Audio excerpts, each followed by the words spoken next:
வணக்கம். புனர்வாழ்வளிக்கப்பட்ட தமிழ் விடுதலை புலி கட்சியின் தலைவர் கந்தசாமி இன்பராசு ஆகிய நான் இன்று ஒரு நேரலையில வந்திருக்கின்றேன். பாகம் 15, நேற்றைய தினம் பாகம் 14.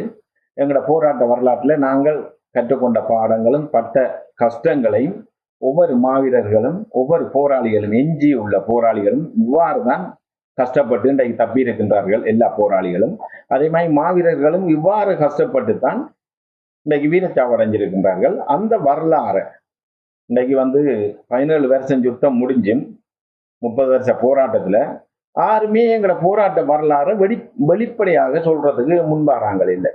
ஏன்னா நாங்க பட்ட கஷ்டத்தை எல்லாத்துக்கும் உலகத்துக்கு தெரியும், சர்வதேசத்துக்கு தெரியும், அவனுக்கு தெரியும், இவனுக்கு தெரியும், யூடியூப்ல வருதுன்னு சொல்றாங்க. அவர் போராளிகள் தளபதிமார் பட்ட கஷ்டங்களை இந்த மண்ணுக்காக, விடுதலைக்காக, மக்களுக்காக நாங்க செய்த சண்டையை தான் சொல்ல தேவையில்லை. சரி, சண்டையை நாங்கள் சொல்லக்க இப்ப எதிரியானவன் எங்கள்கிட்ட தகவலை சேகரித்து விட்டுட்டு அண்மையில கருணா அவர்கள் நல்லாட்சி அரசாங்கம் இருக்கிறது நான் 3000 ராணுவத்தை கொண்டு சொன்னாப்புல அவருக்கு கேஸ் எடுக்க சொல்லி அவரை உடனடியாக அரெஸ்ட் பண்ண சொல்லி நல்லாட்சி அரசாங்கம் சஜித் பிரேமதாஸ் அவர்கள் எல்லாம் பெரிய ஆர்ப்பாட்டம் செய்தார்கள் கொழும்புல. அதே மாதிரி நாங்கள் பிடிச்ச சண்டைகளை இப்போ ஆணையர் வேணுமா, மாங்குளம் வேணுமா, கொக்காயில் வேணுமா, கோட்டை வேணுமா, பலாலி வேணுமா, ஏஞ்சால தாயத்துல என்ன பன்னியில, அதே டைம்ல கிழக்கு மாநிலத்துல திருவண்ணாமலையில பிடிச்ச சண்டையில நாங்க சொல்ல அந்த இராணுவம் அந்த இடத்துல எத்தனை இராணுவங்கள் கொல்லப்பட்டிருக்கோடு அதை அந்த கேஸுகளை எங்களுக்கு போட்டு விட்டுருவாங்க. அப்ப இம்பராசா அந்த சாட்சி, அப்ப இம்பராசா சாட்சியம், அப்ப இந்த சண்டையில இம்பராசா கலந்து கொண்டிருக்கு. சண்டை பிடிக்காம நாங்கள் 20 வருஷம் போராட்டத்தை கழிக்கல. அது தடுப்புல இருக்க இராணுவ புலனாய்வாளருக்கும் தெரியும், எல்லாருக்கும் தெரியும், அரசாங்கத்துக்கும் தெரியும். ஆனா அந்த சண்டையை நாங்க விரிவாக்கம் செய்து சொல்ல வேண்டிய தேவை இல்லை. ஆனா நாங்கள் ஆமித்த அடி வாங்கி ஆமியால வந்த இழப்பை நாங்க சொல்ல வேண்டிய தேவை இருக்குது. ஆமியால நாங்கள் எப்படி இழப்பை சந்திச்சு மீண்டும் மீண்டும் நாங்கள் எங்கட போராட்டத்துக்கு உறுதுணையாக எங்கட தேசிய தலைவரை விட்டுட்டு ஓடாம உறுதியாக உண்மையாக நின்ற ஒரு வரலாறை சொல்ல வேண்டிய தேவை இருக்குது. நாங்கள் அதைத்தான் நம்ம சொல்லி கொண்டு வரோம். அப்ப அந்த அடிப்படையில நிச்சயமாக இது இப்ப எத்தனை ஆயிரம் போராளிகள் இருக்கிறார்கள். அப்ப அவர்கள் நான் சொல்ற கதையை கேட்டுக்கொண்டு இம்பராசா அண்ணன் நீங்க சொல்றீங்க, அல்லது இன்பராசா தம்பி நீங்க சொல்றீங்க, ஆனா நாங்க அவ்வளவும் ரியலா பட்ட கஷ்டத்தை நீங்க சொல்லும் போது எங்களுக்கு புல்லரிக்குது. உண்மையில இவ்வாறு சொல்றதுக்குரிய திறமை ஒன்று வேணும், அதுக்கு ஒரு துணிவு வேணும், அதுக்கு ஒரு சிந்தனை வேணும். சும்மா எல்லாரும் சொல்ல இயலாது, எல்லாருக்கும் இந்த ஆற்றல் வராது. அப்ப அரசியல்வாதிக்கு பேசத்தான் தெரியும். அரசியல்வாதிக்கு 3 மொழியிலே அவன் பேசினான்டா அவன் சிறந்த அரசியல்வாதி என்று சொல்லி கொண்டு போறாங்க. அவன் உலகத்தை அழித்து கொண்டு வரான்னு தெரியாது. ஆனா போராளிக்கு பட்ட கஷ்டத்தை நாங்கள் என்ன சொல்றேன் ரியலா நாங்கள் செயல்பட்ட விடயத்தை நாங்கள் சொல்ல வேண்டிய தேவைக்கு எங்களுக்கு அது தெரியும். அரசியல்வாதிக்கு பேச தெரிஞ்சவன் எங்களுக்கு இந்த வரலாறு சொல்ல வேண்டிய கடமை நாங்க இருக்குது. இல்லாட்டி நாளடைவில் நாங்களும் இல்லையன்னு சொல்லி சொன்னா கஜேந்திரகுமார், சுகாசோ, இல்லாட்டி சிறுகரனோ இல்ல சுமந்திரன், என்ன பேரு சுமந்திரன் இல்ல என்ன பேரு அர்ஜுனாவோ, தாங்க தான் வீரம், தாங்க தான் சண்டை பிடிச்சேன், தாங்க தான் இப்படி 50ல கஷ்டப்பட்டேன், தாங்க தான் சாப்பாடு இல்லாம காட்டு வழிய நெல்லு குத்தி கஞ்சி குடிச்சேன், தாங்க தான் தோளால என்ன தலையில சாமான் தூக்கி தோளால ரைவுல சுமந்து தோளால டச்சரை சுமந்து காயக்காரனை சுமந்து திரிஞ்சவன் சொல்லி சொல்ல வழி கட்டுருவாங்க. அப்ப நாங்களும் இல்லையேண்டா நாங்க இருக்கிறபடியா தான் அவங்க தலைவரை மட்டும் வித்து பிழைச்சு கொண்டிருக்காங்க. தேசிய தலைவர் பிரபாரன் அவர்கிட்ட போராட்டம் முடியும், வேற போராட்டம் முடியும், அவர் இருக்க எப்படி, எங்கட தலைவர் இருக்க எப்படி என்று தலைவரை வித்து பிழைச்சு கொண்டிருக்காங்க. ஆனா எங்களை போராளிகளை வித்து பிழைக்கிறது நாங்க விட மாட்டோம். அதே மாதிரி தலைவரை வித்து பிழைக்க நாங்க விட மாட்டோம். தலைவரை மட்டும் சொல்லி கொண்டிருக்கிறாங்க. போராட்ட வரலாறு சொல்ல இயலாத நிலைமைக்கு அவங்களுக்கு தெரியும்.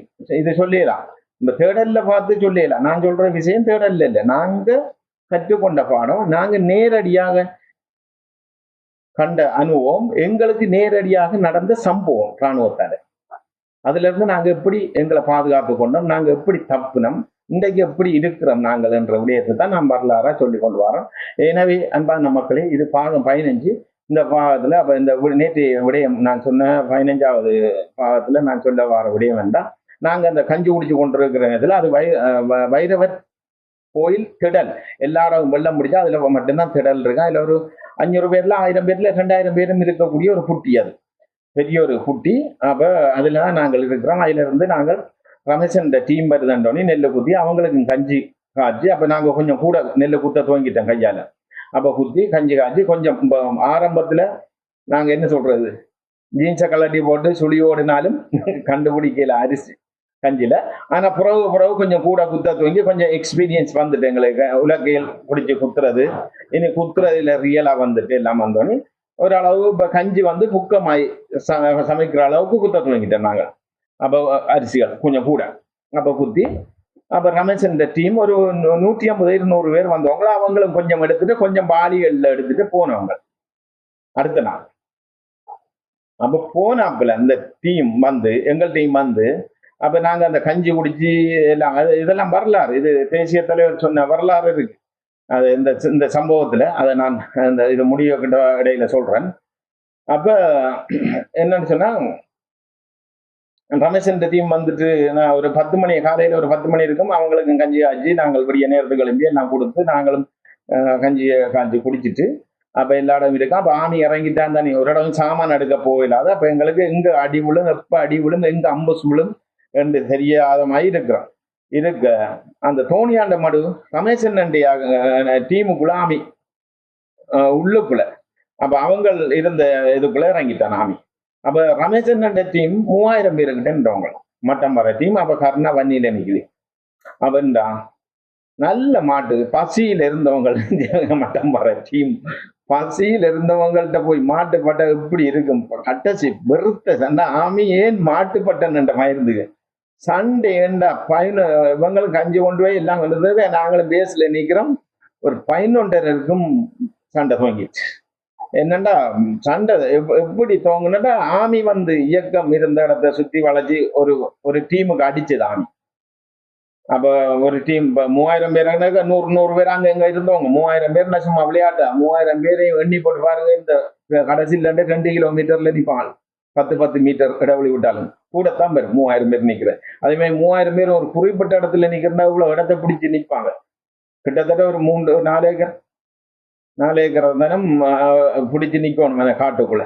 அப்ப 4 ஏக்கர் சனம் பிடிச்சி 4 ஏக்கருக்குள்ளேயும் குந்தி பிடிச்சு கொண்டு இப்படி குந்தி கொண்டு இருந்தா அவனுக்கு ஈஸி, செல்ல பூட்டை அடிச்சு முடிச்சு விட்டுவான். அப்ப 40 ஏக்கரை பிடிக்கிற அளவுக்கு தான் 3000 பேரும் இருப்பாங்க. அப்ப அங்கங்க 50 பேர் 20 பேர் 30 பேர் 40 பேர் 50 பேர் அங்கங்க டீம் நிக்குது. பசி பட்டினி தான், சாமான் இல்ல, சாப்பாடு இல்ல, ஆனா நிக்கிறாங்க. நிக்கக்குள்ள ஆமி ஒரு டீம்ல முட்டுப்பட்டது. அந்த 50 பேர் நண்டையில முட்டுப்பட்டு அடிச்சா கொஞ்சம் இழப்பு வந்துச்சு. வந்தா ரமேஷ் என்ன ஒருங்கிணைச்சு போட்டு முள்ளு வந்த எல்லா பக்கத்தாலையும் எல்லாரையும் ஒருங்கிணைச்சு அந்த காளிபாஞ்சான் ஆத்தால ஒருங்கிணைச்சு வந்த ஆமியை ஓட விட, இனி போக விடக்கூடாது. ஏன்னா இயக்கத்துக்கு இஞ்சால எங்களுக்கு காளிபாஞ்சான் டீமும் இஞ்சாலையும் எங்களுக்கு எங்கட பக்கம் திருவண்ணாமலை போர்டர். அப்ப இவங்களும் போர்டருக்கு வந்துட்டாங்க, இனி போறதுக்கு இடம் இல்லை. அப்ப வந்த ஆணியை அடிச்சாதான் இனி போகலாம் என்ற ஒரு நிலைக்கு வந்துட்டாங்க அங்கால. அப்ப நாங்கள் ஒரு 200 பேர் தான் மாவட்ட டீம் இருக்கிறோம். திருவண்ணாமலை மாவட்டம், பொன்னாய்துறை, எல்லாரும் அரசியல் துறை எல்லாம் இஞ்சால இருக்கிறோம். அப்ப இருந்தா 11 மணி வரை சண்டை துவங்கிட்டு. சண்டை தூங்கினா எங்கட பேஸுக்கு பக்கத்துல எங்கட பேஸுக்கு கிட்டலாம் நாங்க அந்த கடற்கிற ஒரு 6 பாலம் அதுக்கெல்லாம் பம்பர் அடி விழுது. பம்பர் தானே, அப்ப பம்பரும் சூப்பர் சோனிக்கும். அப்ப கிபீர் இல்லை, அப்ப 93 கிபீர் இல்லை, சூப்பர் சோனிக்கு அப்புறம் வந்து அடிக்கும். மற்ற பம்பர் தான் கூட அடிக்குது வந்து அந்த உடைக்கிறோம். ஆமி இயக்கம் ரமேசன் டீம் என்னன்னா கிட்டத்தட்ட ஒரு 450 500 பேர் ராணுவத்துக்கிட்ட அப்படியே வளைச்சிட்டாங்க ஆமியை. ஆமிக்கு ஓடுறதுக்கு இடம் இல்லை, எங்க போனாலும் ஆமிக்கு அடி பொக்ஸ் பண்ணிட்டாங்க. ஆமியும் அடிச்சா ஆமி குமாண்ட் பண்ணி செட்டில் கழிச்சு கொண்டு இருந்திருக்காங்க. தங்களை வளைச்சிட்டாங்க, தங்களை எப்படியும் காப்பாற்ற சொல்லி. ஏண்டா காப்பாத்துறதுக்கு ராணுவம் வரணுமே காட்டுக்குள்ள இறங்கி, எங்க இருந்து வாடுறது காப்பாத்துறதுக்கு? அந்த தோணியாண்ட மாடு கட்டு முறையும் பாகர காட்டுக்குள்ள பாகர எல்லாம் ஆமி இல்ல, கேம்ப் இல்ல, ஆமி பாகர எல்லாம் இயக்கத்துல கட்டுப்பாடு, இஞ்சால வெறிகள் எல்லாம் இயக்கத்துல கட்டுப்பாடு. அப்ப அங்க இருந்து வரையில இனி வாருன்னா இஞ்சால என்னிடம் புலனர்வ பக்கம் மின்னேறிய அந்த கந்தக்காடு அந்த பக்கம் இறங்கித்தான் வரணும். 3 நாள் செல்லு நடந்து வந்து சேர, அதுக்கிடையில 3 நாளைக்கு இடையில அவங்க சம்பளா போயிடுவான் 400 ராணுவம். அப்ப அடிச்சு சண்டைண்டா அந்த 11 மணி உலகிட்ட அடுத்த நாள் இடவும் சண்டை, விடிய சண்டை பிடிச்சி 300 பொடிக்கிட்ட எடுத்தவங்க. அடுத்த நாள் ஒரு நாள் 24 மணி நேரம் சண்டை.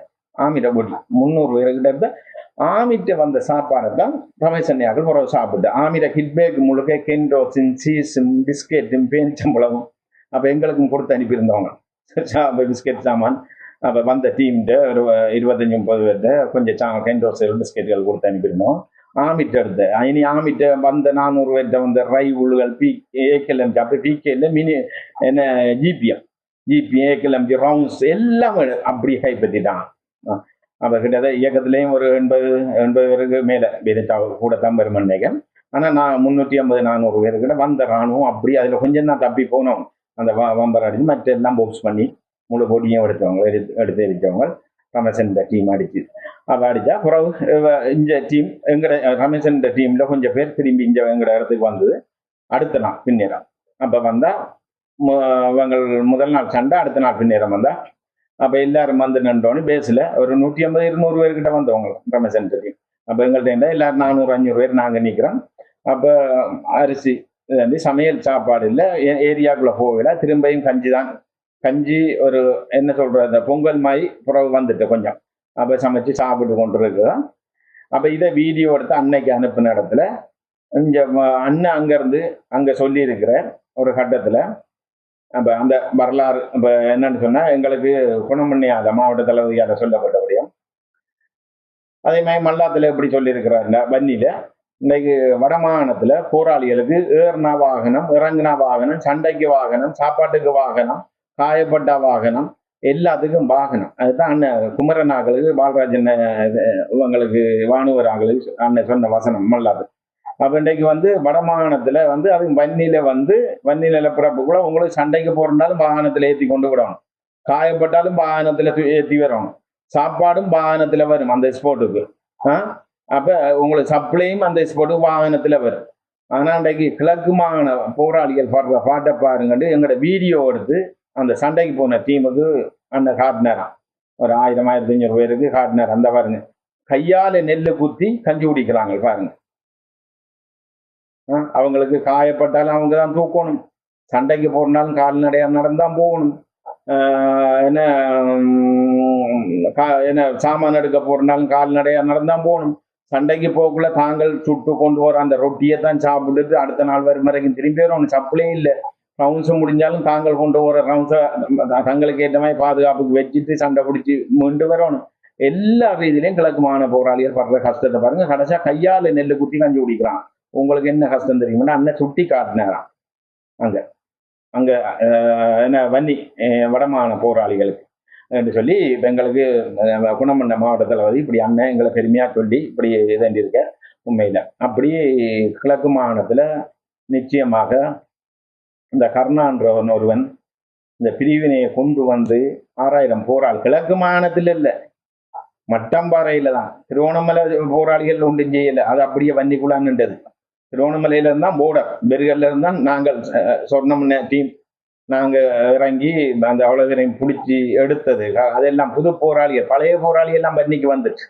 பழைய போராளி எல்லாம் சண்டைக்கு நிற்கையில் கொஞ்சம் பேர் வந்துட்டு கொஞ்சம் பேர் தாத்தாவோட கர்நாடக சொல்ல கேட்டு அந்த சாலி என்றவள், என்ன பேர் அவள், சாலி என்ற தலைவர் குடும்பாவை கட்டி எரிச்சவள் வாழச்சென்னையில கர்நாடக கதையை கேட்டு, தமிழினியா உள்ள பேர். அப்போ அப்படி ஒரு கொஞ்சம் பேர் கர்நாடக கதையை கேட்டு நின்றது. அப்போ இறங்குனது ஜெயந்தம் படையணி தான். அப்போ வாரைக்குள்ள இறங்குனது ரமேசன்னையோட.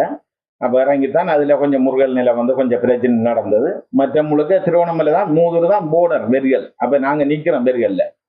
அப்போ அவர் கிழக்கு மாகாணம்னு சொல்லி திருவண்ணாமலையில மட்டம்பர போராளிகளை பிரித்து எடுத்தவர். அதையும் மட்டம்பர போராளியெல்லாம் புதிய போராளிகள், பழைய போராளியெல்லாம் வன்னிக்குள்ள ரமேசன்னையோட வந்துட்டு முழுக்க அப்படியே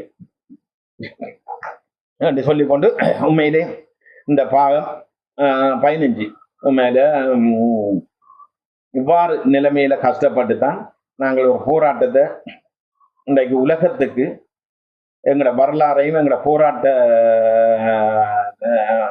போராட்டத்தை வெற்றியையும் உலகத்துக்கு சாதனை படைச்சு காட்டினது எங்களோட தேசிய தலைவர். இப்படியெல்லாம் போராளிகள் கஷ்டப்பட்டு தான். அதே மாதிரி மன்னார் மாவட்டத்திலையும் இதே இவ்வாறான கஷ்டம்தான், காட்டு வழியே இருந்த போராளிகள்.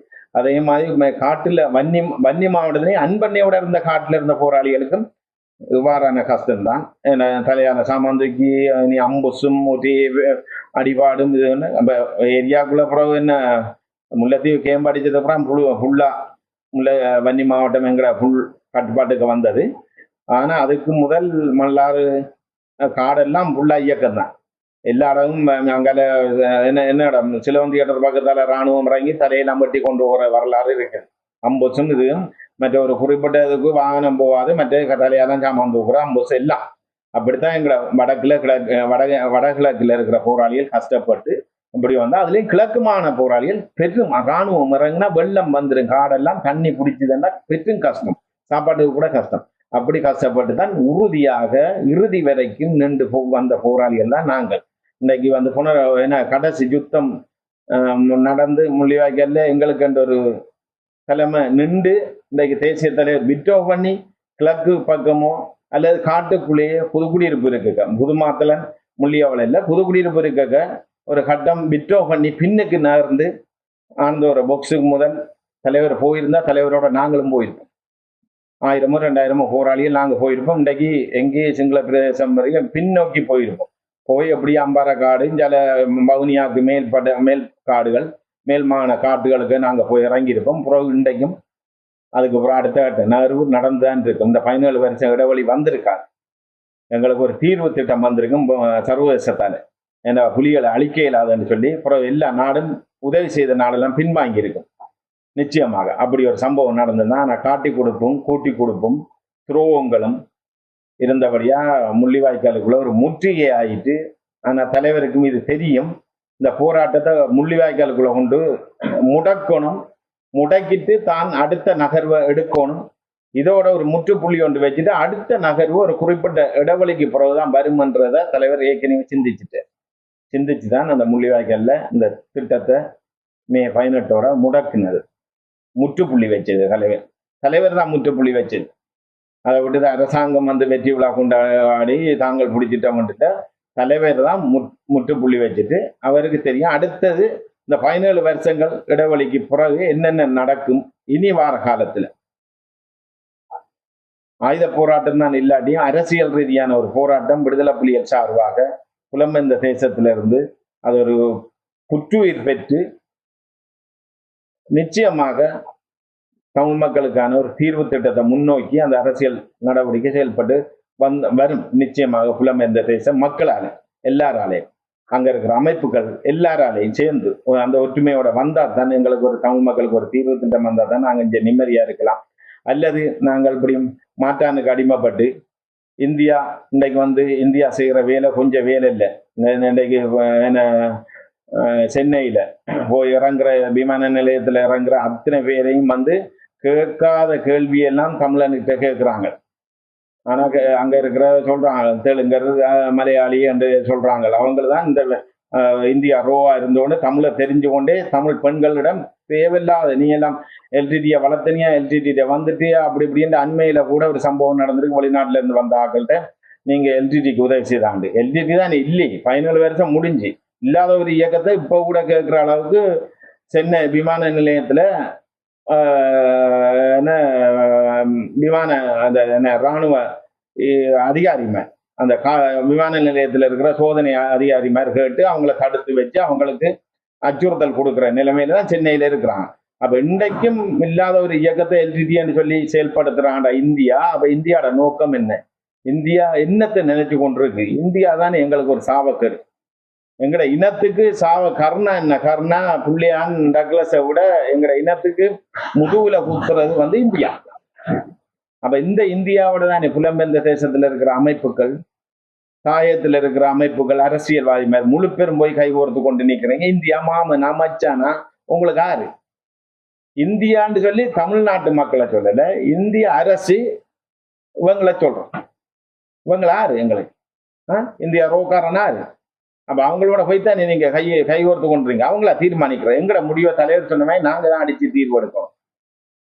தலைவர் பலமா இருக்க தலைவர் இந்தியாவோட கதையும் கேட்கல, ராஜீவ்காந்தி கதையை கேட்டு சைன் வைக்கல தலைவர். இலங்கை இந்திய ஒப்பந்தத்துக்கு ஜெயவர்தன இருந்த காலத்துல எல்லா இயக்கங்களும் சைன் வச்ச தலைவர் சைன் வைக்கல, தான் சைன் வைக்க மாட்டேன்னு தானே தலைவர் சொன்னார். அப்ப அந்த நேரம் இந்தியாவே எதிர்த்து தானே தலைவர் நின்றவர். அப்ப அப்படியான ஒரு மனுஷன் இருந்து வளர்ந்த நாங்கள் ஏன் இந்தியாவை பயப்படணும்? அந்த ஆள்கிட்ட இருந்து வளர்ந்த அந்த ஆள்கிட்ட இருந்த கற்றுக்கொண்ட இதுதானே எங்கட மனசுல இருக்கும். உண்மையான புலிகளுக்கா உண்மையான புலிகளுக்கு உண்மையா உறுதியாக உண்மையோட நின்ற புலிகளுக்கு தான் அந்த பற்று உணர்வு இருக்கும் என்று சொல்லிக்கொண்டு உண்மையிலேயே இந்தியா சிந்திக்கணும். இந்தியாவுக்கு நாங்க இந்தியா விட்ட தவறுகளை தான் நாங்க சுட்டி காட்டுறோம். அதுக்காக இந்தியாவில் நாங்க பிழை சொல்லாட்டின் தவறுகள் அவங்க விடுற ஒவ்வொரு முறையும் விடுற தவறுகள் இனிமேலாவது தமிழ் மக்களுக்கு ஒரு திம்பு பேச்சுவார்த்தையில வச்ச தீர்மானத்தை இலங்கை இந்திய ஒப்பந்தத்துல வச்ச அரசியல் தீர்வு திட்டத்தை உண்மை நிறைவேற்றுங்க முதல் இந்தியா நிறைவேற்றி போட்டு இந்த யாழ்ப்பாணத்துல இருந்து செயல்படலாம். நீங்க அதுவும் நிறைவேற்றுறீங்கல்ல. எங்கட தமிழ் மக்கள்ல இருக்கிற கட்சிகள் போராளிகள் ஒற்றுமையா இருக்கிறதையும் விரும்புறீங்கல்ல. ஆனா இப்பயும் சென்னை விமான நிலையத்துல வெளிநாட்டுல இருந்து வந்தா எல்டிடியை வச்சு வளர்த்தனீங்களா, எல்டிடிக்கு வீடு கொடுத்தனீங்களான்னு சொல்லி இப்பயும் கேட்குறீங்க. எல்லாம் முடிஞ்சதுக்கு பிறகும் அப்ப உங்களோட நோக்கம் என்ன? இந்தியாவில் நோக்கம் இந்திய யாழ்ப்பாணத்துல துணை தூதரகத்தை வச்சு நீங்க என்னத்தை செய்யறீங்க? அப்ப எங்க தமிழ் மக்களை இன்னும் அடிமைப்படுத்துற நோக்கத்தை நீங்க செய்து கொண்டிருக்கீங்கன்னா அப்ப நீங்க என்ன நோக்கத்துல நீங்க இருக்கிறீங்கன்றத மக்கள் தான் இனி நாளடைவில் புரிஞ்சு கொள்ளணும். எங்களுக்கு புரிஞ்சிச்சு. புலிகளாய் எங்களுக்கு இந்தியாவோட திட்டம் எப்ப தேசிய தலைவர் இந்தியாவுக்கு அடிக்க வழிகிட்டாரோ, எப்ப பிரமதாச அவர்களோட கைகோர்த்து இந்தியாவுக்கு அடிக்க வழிகிட்டாரோ, எப்ப பிரமதாச இந்தியா ராணுவத்தை அடிச்சு புலிகளை வச்சு அடிச்சு விரட்டணும் பிரமதாச வழிகிட்டதோ இலங்கை நாட்டு ஜனாதிபதி, அதே மாதிரி ஜேபி இந்தியா வரக்குள்ள முதல் எவ்வளவு எதிர்ப்பா இருந்தது இலங்கைக்கு இந்தியா அரசு வரக்கூடாண்டது இலங்கை இந்திய ஒப்பந்தத்துக்கு. ஆனா அன்றைக்கு ஜேபி ஆட்சி செய்யக்குள்ள இந்தியாவை கைக்குள்ள போட்டு தங்களோட பொருளாதாரத்துக்காக செயல்பட்டு கொண்டு இருக்குது. ஆனா இந்தியா செய்த துரோகத்தை ஜேபியும் மறக்காது, புலிகளும் மறக்கல. இந்தியா அரசு செய்கிற துரோகம் இன்றைக்கும் செய்து கொண்டாருக்கு. அது தமிழ் மக்களுக்கு தான் கூடிய அழிவை கொடுத்து கொண்டிருக்கு இந்திய அரசு என்றதை நான் இதுல சொல்லிக்கொண்டு, போராளிகள் உண்மையில பட்ட கஷ்டங்கள் வேதனைகள் கொஞ்சம் இல்லை. இந்த பாருங்க, இன்றைக்கும் நாங்கள் இவ்வளவுத்த கஷ்டப்பட்டுட்டு இன்றைக்கு நாங்கள் சுட்டி காட்டுறோம் இந்தியாவை. அதே மாதிரி இன்றைக்கும் நாங்கள் இந்த அரசியல் ரீதியா ஒரு தலை தூக்க முடியாத நிலைமைக்கு நாங்கள் தள்ளப்பட்டிருக்கோம்னா எங்களுக்கு பொருளாதார பிரச்சனை. ஆனா நாங்கள் அந்த நேரம் ஆயுதந்திக்கு போராடக எல்லா பொருளாதாரத்துல இருந்து சாப்பாட்டுல இருந்து எங்களுக்கு உடுப்பு பட்ஜெட்ல இருந்து சகலதையும் தலைவர் தான் சுமந்தவர். ஆனா இப்ப நாங்கள் எல்லாத்தையும் விட பொருளாதாரத்தை சுமக்க வேண்டிய நிலைமைக்கு தள்ளப்பட்டிருக்கோம். பொருளாதாரத்தை சுமக்கிறதுக்கு எங்களை யாருமே எந்த அமைப்புகளுமே கையேந்தி தூக்கி விடுறதுக்கு இல்லை. எல்லாரும் அரசியல்வாதி பின்னாலையும் இந்திய அரசுக்கு பின்னாலையும் கேபிக்கு பின்னாலையும் இலங்கை புலனாய்வாளர்களுக்கு பின்னால் நிற்கிறாங்க. குலத்தில் இருக்கிற அமைப்புகள் தொப்பி அளவானாக்கள் போடலாம். ஆனா காலம் நேரம் நிச்சயம் பதில் சொல்லும். என்றோ ஒரு காலம் மிக விரைவில் இதுவும் மாறும். எங்களுக்கு புனர்வாழ்வில் இருக்க ஒரு அண்ணன் சொன்னார், அதாவது பாலா அண்ணன் சொல்லி, நாங்க யோசிச்சு கொண்டிருக்க 500 போராளிகள் யோசிக்காதங்க, இதுவும் மாறும் என்று சொல்லி, இந்த கட்டமும் மாறும், நாங்க எப்படியும் வெளியே போவோம் என்று சொல்லி அவர் சொன்ன மாதிரி அவர் பூசாக்கு ஏற்றப்பட்டவர். அவர் இல்லாம போயிட்டார் பிறகு புனர்வாழ்வில் இருந்து. ஆனா அவர் சொன்னது நான் மறக்க இல்லை. நல்ல ஒரு மனுஷன், ஒரு புத்திஜீவி. இதுவும் மாறுமன்ற மாதிரி நாங்க மாறி வெளியில வந்த நாங்க தான் தடுப்புல இருந்து 2 வருஷத்துக்கு பிறகு 4 வருஷம் 3 வருஷம். இப்பயும் சொல்றேன், இந்த கட்டம் இந்த அரசியல்வாதிமாருக்கு பின்னால் இருக்கிற இந்த இந்தியாவுக்கு பின்னால் இருக்கிறவர்கள் எல்லாருக்கும் சொல்லி கிடக்கு, நிச்சயமாக இதுவும் மாறும். புலிகள கையில கட்டாயம் ஆட்சி வரும். அரசியல் ரீதியா இது நிச்சயம் நடந்தே ஆகும் என்று சொல்லிக்கொண்டு, மீண்டும் இந்த பாகம் 15 பாகம் 16ல நாளைய தினம் 16 விரதத்துக்கு இருக்கிறேன். நாளைய தினம் சந்திப்போம். நன்றி, வணக்கம்.